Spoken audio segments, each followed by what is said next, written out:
Guys স্বাগতম জনাইছোঁ আপোনালোকক মোৰ এই চেনেল মিৰি ব্লগছলৈ।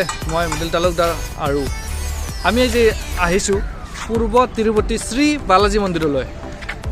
আহক আমি অলপ আগুৱাই যাওঁ।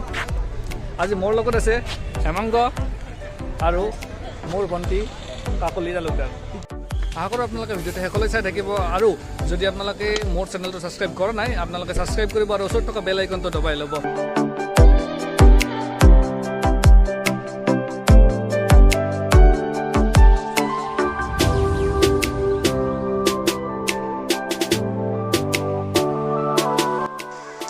মন্দিৰৰ প্ৰৱেশ দুৱাৰৰ প্ৰথমেই আছে ভগৱান গণেশৰ মন্দিৰ।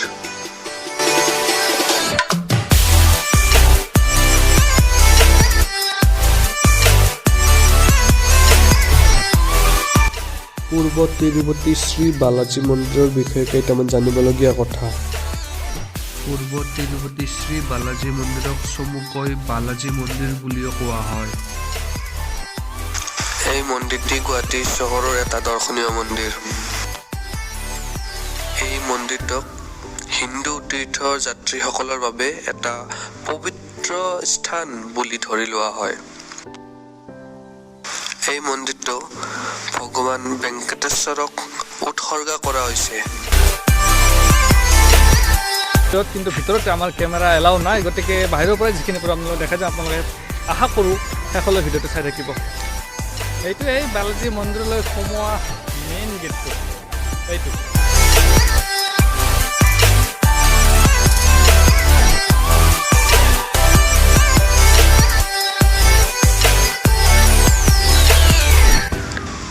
মন্দিৰৰ ভিতৰত দেৱী পদ্মাৱতী, ভগৱান বালাজী, গৰুৰ আৰু অন্য দেৱ দেৱীৰ মন্দিৰ আছে।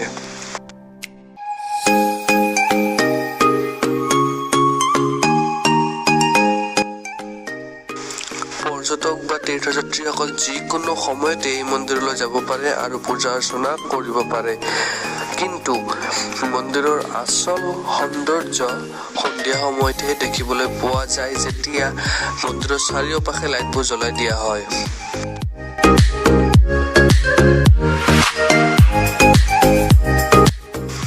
মন্দিৰত দিয়া জাননী অনুসৰি মন্দিৰ ৰাতিপুৱাৰ 7 বজাৰ পৰা 11 বজালৈ খোলা থাকে আৰু দুপৰীয়া 3:30 বজাৰ পৰা সন্ধিয়া 8 বজালৈ খোলা থাকে।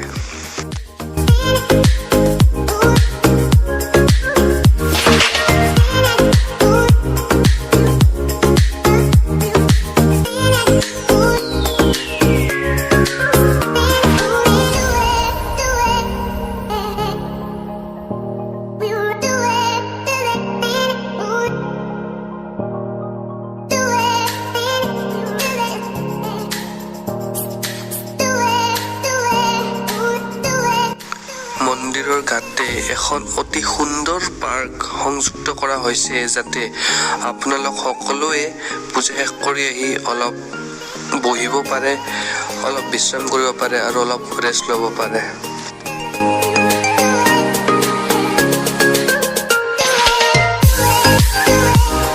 এতিয়া আমি গৈ আছোঁ মন্দিৰৰ ওচৰত থকা পাৰ্কলৈ। আহকচোন পাৰ্কখন দেখাওঁ কেনেকুৱানো আছে।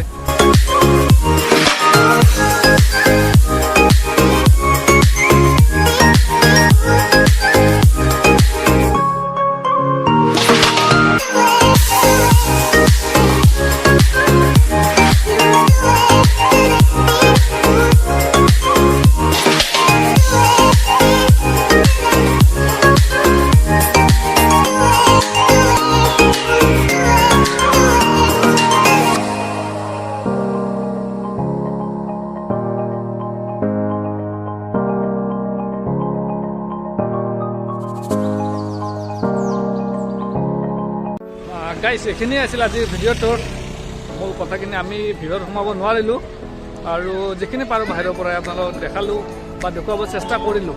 আকৌ লগ পাম নতুন এটা ঠাইত নতুন এটা ভিডিঅ'ৰ সৈতে।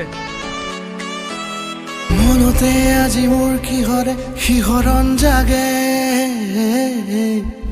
এই মুঠি সপোনে কতে উৰা মাৰে।